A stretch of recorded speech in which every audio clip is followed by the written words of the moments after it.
Hello everyone, welcome to formula फटाफट series. मैं हूं Aastha from Learnohub, the free learning platform, जहां पर आप पढ़ सकते हैं फिजिक्स, केमिस्ट्री, मैथ्स, बायोलॉजी और वो भी एकदम फ्री एट learnohub.com।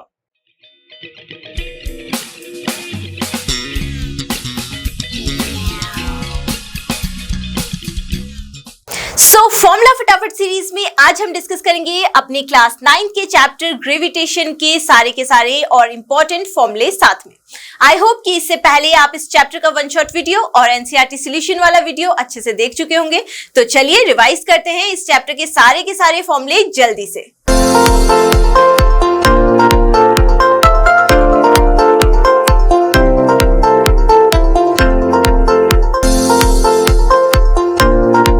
आज जो सबसे पहले हम फॉर्मूले डिस्कस करने वाले हैं, ये तीन फॉर्मूले बहुत ही ज्यादा इंपॉर्टेंट हैं, तो इनको जल्दी से अच्छे से रिवाइज करते हुए चलना है। देखिए, सबसे पहला फॉर्मूला है F equals to G mm upon D square. तो यहाँ पर पहले तो जो ये क्वांटिटीज हैं या टर्म्स हैं, इनको हम लोग समझ लेते हैं। जो F है उससे हम डिनोट कर रहे हैं ग्रेविटेशनल फोर्स को, ठीक है। वैसे ही जो कैपिटल G है वो क्या डिनोट करता है, तो कैपिटल G यहाँ पर है ग्रेविटेशनल कांस्टेंट, ठीक है, जिसकी वैल्यू वैसे तो एग्जाम में हमको दी जाएगी, लेकिन हमको अगर खुद से भी पता हो तो वो भी हमारे लिए क्या है, अच्छा ही है। तो इसकी वैल्यू क्या होती है, 6.673 into 10⁻⁻11 newton metre square kilogram -2, ठीक है। साथ ही साथ अब ये कैपिटल M, स्मॉल m और ये D क्या है, इनको देख लेते हैं डायग्राम के थ्रू। तो मान लिया कोई ये ऑब्जेक्ट है और ये दूसरा ऑब्जेक्ट है, इसका मास है कैपिटल M, इसका मास है स्मॉल m। इन दोनों के बीच में हमें ग्रेविटेशनल फोर्स क्या करना है, कैलकुलेट करना है, और इनके बीच की जो डिस्टेंस है वो हमको D गिवन है। तो हम लोग इजीली क्या कैलकुलेट कर पाएंगे, F की वैल्यू कैलकुलेट कर पाएंगे, है ना। तो क्या हो जाएगा, देखिए ग्रेविटेशनल कांस्टेंट की वैल्यू आप पुट कर देंगे 6.673 into 10⁻⁻11 newton metre square kilogram -2, ठीक है। आपको एक ऑब्जेक्ट का मास दिया होगा, मान लिया कुछ भी दे दिया, आपको 50 किलोग्राम दे दिया, ठीक है। दूसरे वाले ऑब्जेक्ट का भी मास आपको गिवन होगा, मान लिया आपको 30 किलोग्राम दे दिया। इनके बीच की डिस्टेंस मान लिया आपको 20 सेंटीमीटर से दी। तो आप इजीली इन सारी वैल्यूज को यहाँ पर पुट करेंगे और इस ग्रेविटेशनल फोर्स की वैल्यू इन दोनों ही ऑब्जेक्ट्स के बीच में कैलकुलेट कर पाएंगे। और इसकी यूनिट क्या हो जाएगी, तो फोर्स हम लोग कैलकुलेट कर रहे हैं तो इसकी यूनिट हो जाएगी न्यूटन, ठीक है। सेकंड और जो थर्ड फॉर्मूला है यहाँ पर जो हमको नजर आ रहा है वो है फ्री फॉल की कंडीशन में एक्सीलरेशन ड्यू टू ग्रेविटी के लिए। तो इन दोनों ही फॉर्मूले में जो हम G नजर आ रहा है, स्मॉल g, वो क्या शो कर रहा है, वो शो कर रहा है एक्सीलरेशन ड्यू टू ग्रेविटी। क्योंकि हमको पता है कि किसी भी ऑब्जेक्ट का या फिर किसी भी जो बॉडी है वो फ्रीली फॉल क्यों होती है, क्योंकि ग्रेविटी की वजह से अर्थ की तरफ को वो डायरेक्टली क्या हो जाती है, फ्री फॉल हो जाती है ना। तो इस वाली कंडीशन में, जो पहली वाली कंडीशन में, यहाँ पर केवल डिफरेंस ये नजर आ रहा है कि यहाँ पर स्मॉल d लिखा गया है, यहाँ पर कैपिटल R लिखा गया है। तो ये क्या क्या है, ये हम लोग समझ लेते हैं। तो यहाँ पर जो G है, कैपिटल G, वो तो ग्रेविटेशनल कांस्टेंट ही होगा, जिसकी बात हमने अभी इससे ऊपर वाले फॉर्मूले में भी की और जिसकी वैल्यू भी हमने लिखी क्या, 6.673 into 10⁻⁻11 newton metre square kilogram -2, ठीक है। कैपिटल M यहाँ पर जो शो हो रहा है, यहाँ वाला अलग है, यहाँ वाला जो ऑब्जेक्ट के मासेस है उनके लिए है। यहाँ वाला जो कैपिटल M है, इसको मैं ME के थ्रू डिनोट कर देती हूँ ताकि कोई कंफ्यूजन ना रहे। तो ये जो ME है ये है मास ऑफ अर्थ, ठीक है। और जो यहां पर स्मॉल d के थ्रू शो हुआ है, तो d यहां पर है distance between object and earth, जबकि जो यहां पर कैपिटल R हमको नजर आ रहा है वो है रेडियस ऑफ अर्थ। और ये ऐसा क्यों है, यहाँ पर हमने स्मॉल d लिया है, यहाँ पर तो हमने इन दोनों के बीच की डिस्टेंस ले ली ऑब्जेक्ट और अर्थ के बीच की, जबकि यहाँ पर हमने रेडियस ऑफ अर्थ ले ली। ऐसा क्यों हुआ, तो ये वाला केस वो वाला केस है जहां पर कोई ऑब्जेक्ट अर्थ के बहुत ज्यादा नजदीक है, अर्थ के सरफेस के, ठीक है। तो उस कंडीशन में हम रेडियस ऑफ द अर्थ का ही यहाँ पर यूज करेंगे और ये फॉर्मूला बन जाएगा एक्सीलरेशन ड्यू टू ग्रेविटी के लिए Gme अपॉन R स्क्वायर। जब जो ऑब्जेक्ट है बहुत ज्यादा दूर है अर्थ के सरफेस से, तब हम उनके बीच की क्या ले लेंगे, डिस्टेंस ले लेंगे, और ये एक्सीलरेशन ड्यू टू ग्रेविटी यानी कि स्मॉल g इक्वल्स टू हो जाएगा Gme अपॉन D स्क्वायर। तो जो ये एक्सीलरेशन ड्यू टू ग्रेविटी होता है, इसकी जो वैल्यू होती है वो हम लोग क्या लेते हैं, वो होती है 9.8 मीटर पर सेकेंड स्क्वायर, तो हम लोग इसके लिए यही न्यूमेरिकल वैल्यू यूज करते हैं। ठीक है, तो ये तो हो गए 3 फॉर्मूले बहुत ही ज्यादा इंपॉर्टेंट। अब चलते हैं, देखते हैं कि नेक्स्ट हमारे फॉर्मूले क्या है। सो नेक्स्ट जो 2 फॉर्मूले हमने लिए हैं वो भी बहुत ज्यादा इंपॉर्टेंट है। स्पेशली जो ये पहले वाला फॉर्मूला है W equals to M into G, इससे तो कुछ छोटे छोटे क्वेश्चंस एग्जाम में आ ही जाते हैं, है ना। तो ये बहुत ही इजी से फॉर्मूले हैं, लेकिन इनका यूज कैसे होगा ये हम लोग जान लेते हैं। देखिए, हम लोग वेट की बात कर रहे हैं, तो वेट क्या होता है? एक तरीके का फोर्स ही होता है जो कि वर्टिकली डाउनवर्ड्स वर्क करता है ड्यू टू ग्रेविटी। ठीक है, तो हम लोग वेट के लिए W equals to M into G का यूज करते हैं, जहां पर W से हम लोग क्या शो कर रहे हैं? किसी भी बॉडी के वेट की हम लोग बात कर रहे हैं या किसी ऑब्जेक्ट के वेट की बात कर रहे हैं। M क्या हो जाएगा? उस ऑब्जेक्ट का या उस बॉडी का मास हो जाएगा, और G हमको पता ही है ये क्या होता है? एक्सीलरेशन ड्यू टू ग्रेविटी होता है। ठीक है, तो इतनी बात क्लियर हो गई। इसके लिए एक एग्जांपल भी ले लेते हैं फटाफट से। तो देखिए, हम लोगों को अगर किसी ऑब्जेक्ट के लिए मास दिया गया है, मान लिया 20 kilogram, acceleration due to gravity G की वैल्यू हमको पता है कितनी होती है? 9.8 मीटर पर सेकेंड स्क्वायर। इसके लिए बताइए कि वेट क्या होना चाहिए इसका? तो W इक्वल्स टू हो जाएगा M इंटू G, यानी कि 20 किलोग्राम इंटू 9.8 मीटर पर सेकेंड स्क्वायर। अब मैंने बोला कि जो वेट है वो एक तरीके का फोर्स ही है, ठीक है, तो इसके लिए भी यूनिट क्या हो जाएगी? न्यूटन हो जाएगी, या फिर आप किलोग्राम मीटर पर सेकेंड स्क्वायर भी लिख सकते हैं। सो W इक्वल्स टू आपके पास में आ गया, ये 0 का 0 हो गया, 2 8 जा 16, 2 9 जा 18, और ये हो गया 19, सो 196 न्यूटन।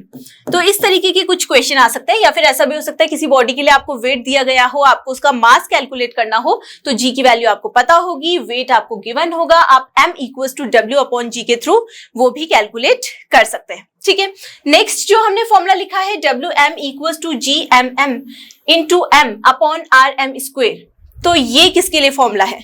तो ये है formula weight of an object on the moon. तो मून पर किसी ऑब्जेक्ट का जो वेट होगा वो अगर हमको कैलकुलेट करना होगा तो हम किस तरीके से कैलकुलेट कर पाएंगे, तब हम इस फॉर्मूले का यूज करेंगे। यहां पर जो WM हमको नजर आ रहा है वो क्या है?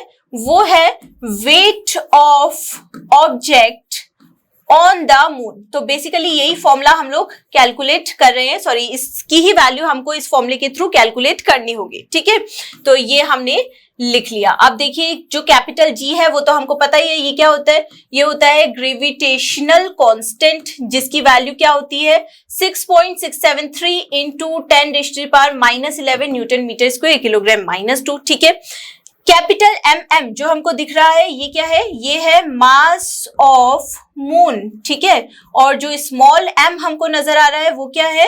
वो है मास ऑफ ऑब्जेक्ट, जिसके लिए हम लोग उसका जो वेट है वो मून पर कैलकुलेट करने वाले हैं। और ये कैपिटल RM के थ्रू जो हमने डिनोट किया है वो क्या है? Radius of moon. ठीक है, तो ये इस तरीके से आपका फॉर्मूला हो गया पूरा का पूरा।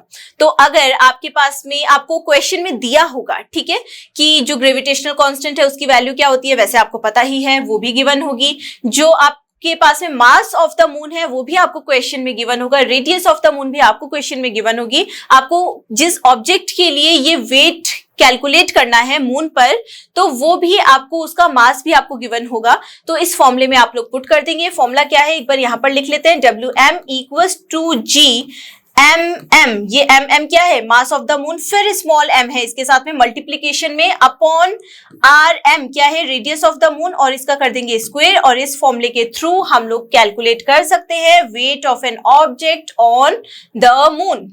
ठीक है, तो ये फॉर्मूले भी आप अच्छे से रिवाइज कर लीजिए, वैसे आपके हो ही चुके होंगे अच्छे से रिवाइज। तो चलिए अब देखते हैं हमारे नेक्स्ट फॉर्मूले क्या है।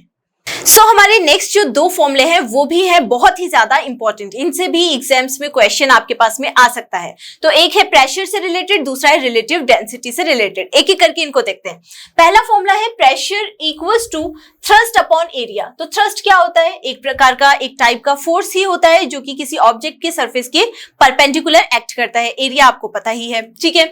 तो इसका ये मतलब है कि अगर हमको किसी क्वेश्चन में प्रेशर कैलकुलेट करना है तो वहां पर अगर आपको थ्रस्ट गिवन है, आपको एरिया गिवन है, तो आप लोग कैलकुलेट कर सकते हैं। तो इसके लिए एक एग्जांपल लेते हैं। अगर मान लिया कहीं पर आपको थ्रस्ट, जिसको हम Ft के थ्रू दिखा लेते हैं, जो कि इक्वल टू आपको गिवन है, मान लिया कुछ भी मान लेते हैं, इसको 50 न्यूटन मान लेते हैं, ठीक है। और जो एरिया है जिसको हम A से डिनोट कर लेते हैं, तो ये इक्वल टू आपके पास में गिवन है, मान लेते हैं 2 मीटर स्क्वायर, ठीक है। यहां पर आपको प्रेशर कैलकुलेट करना है, जिसको हम P से डिनोट कर लेंगे, तो ये इक्वल टू हो जाएगा 50 न्यूटन अपॉन एरिया क्या हो गया 2 मीटर स्क्वायर, यानी कि आपके पास में आ गया 25 न्यूटन। तो आप इजीली इसको कैलकुलेट कर सकते हैं, ठीक है। तो सबसे जो इंपॉर्टेंट बात यहां पर ये है, ये समझने लायक है कि अगर हमको प्रेशर और एरिया भी दिया जाए तो हम लोग यहाँ पर ये थ्रस्ट भी कैलकुलेट कर सकते हैं। अगर हमारे पास में प्रेशर हमको गिवन है, थ्रस्ट हमको गिवन है, किसी क्वेश्चन में एरिया कैलकुलेट करना है किसी ऑब्जेक्ट के लिए, तो वो भी हम कैलकुलेट कर सकते हैं, ठीक है। अब देखिए नेक्स्ट हमारे पास में फॉर्मूला है, रिलेटिव डेंसिटी इक्वल्स टू होता है डेंसिटी ऑफ अ सब्सटेंस, जो भी हमको गिवन सब्सटेंस होगा, अपॉन डेंसिटी ऑफ वाटर। तो जो डेंसिटी ऑफ वाटर होती है, पहले तो डेंसिटी को शो किससे किया जाता है, तो इसको रो, एक टर्म जिसको हम यूज करते हैं उसके थ्रू शो किया जाता है, तो इस तरीके से बनाया जाता है, ठीक है। तो इसके लिए जो वाटर के लिए डेंसिटी है रो W से हम डिनोट कर लेंगे, तो ये हमको पता होनी चाहिए और ये हमको गिवन भी होगी क्वेश्चन में। तो वैसे तो हमको जान अगर हम लेंगे तो हमारे लिए अच्छा ही रहेगा, है ना, तो हम डायरेक्टली पुट कर पाएंगे, इजी पड़ेगा हमको और अच्छे से। तो ये हो जाएगा 10⁻³ किलोग्राम मीटर की पावर -3 या फिर किलोग्राम पर मीटर क्यूब, ठीक है।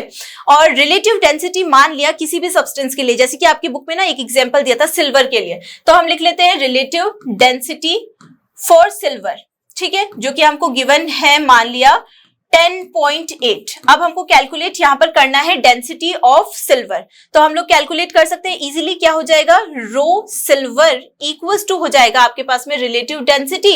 अब ये यहां पर अपॉन में, उधर जाके किस में आ जाएगा, मल्टीप्लाई में आ जाएगा। तो रिलेटिव डेंसिटी हमको दी गई है 10.8 इंटू डेंसिटी ऑफ वाटर हमको पता है 10⁻3, ये क्या हो जाएगा, इतना किलोग्राम पर मीटर क्यूब। अब आप मान लीजिए कि आपको यही दिया होता, आपको जो डेंसिटी ऑफ सिल्वर है वो गिवन होती, आपको डेंसिटी ऑफ वाटर पता होती या फिर गिवन होती, तो आप इसके थ्रू रिलेटिव डेंसिटी कैलकुलेट कर सकते थे। और रिलेटिव डेंसिटी की क्या कोई यूनिट होगी, नहीं होगी, क्योंकि दोनों ही डेंसिटीज क्या है, आपस में फैक्टर के फॉर्म में है, ठीक है। ऊपर भी किलोग्राम पर मीटर क्यूब, नीचे भी किलोग्राम पर मीटर क्यूब, तो ये रेशियो है एक तरीके से, तो ये क्या हो जाएंगे, कैंसिल आउट हो जाएंगे, तो इसकी कोई भी यूनिट नहीं होगी, ठीक है। तो ये कुछ इंपॉर्टेंट फॉर्मूले थे इस चैप्टर के। अभी यहाँ पर एक चीज मेरे को और याद आ रही है, जो कि मैं आपको साथ ही साथ बता देती हूँ। हमने मोशन वाली चैप्टर में कुछ इक्वेशंस पढ़ी थी, जो इक्वेशंस ऑफ मोशन होती हैं। पहली क्या थी, तो पहली थी v equals to u plus at। दूसरी इक्वेशन क्या थी, ये थी हमारे पास में s equals to ut plus half at square. तीसरी क्या थी इक्वेशन ऑफ मोशन हमारे पास में, ये थी v square minus u square equals to 2as।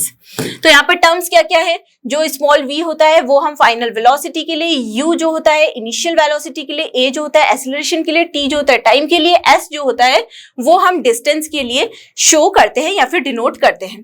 तो यहाँ पर मैं ये बात क्यों कर रही हूँ, यहाँ पर हम लोग ये बात इसलिए कर रहे हैं क्योंकि जहां पर भी हम बात करेंगे ग्रेविटी की, या फिर कोई भी ऑब्जेक्ट जो कि वर्क कर रहा होगा under the influence of gravitational force of the earth, तो वहां पर जो एक्सेलरेशन लेंगे हम ड्यू टू ग्रेविटी वाला ले लेंगे, यानी कि a की जगह पर हम क्या पुट कर देंगे, g पुट कर देंगे, और g की वैल्यू हमको पता है वो क्या होती है 9.8 मीटर पर सेकेंड स्क्वायर। तो अच्छे से आप लोगों को ये सारे के सारे फॉर्मूले समझ में आए, आप लोगों ने अच्छे से रिवीजन किया होगा, इतनी मैं उम्मीद करती हूँ। अब हम मिलेंगे अपने नेक्स्ट डिस्कशन में, जिसमें हम फटाफट से रिवाइज करेंगे अपने कुछ और इंपॉर्टेंट फॉर्मूले। तब तक आप पढ़ाई करते रहिए, प्रैक्टिस करते रहिए, खूब सारा रिवीजन करते रहिए और हमारे साथ बने रहिए, क्योंकि ये तो आप जानते ही हैं कि लर्न हाउ फ्री है पर बेस्ट है।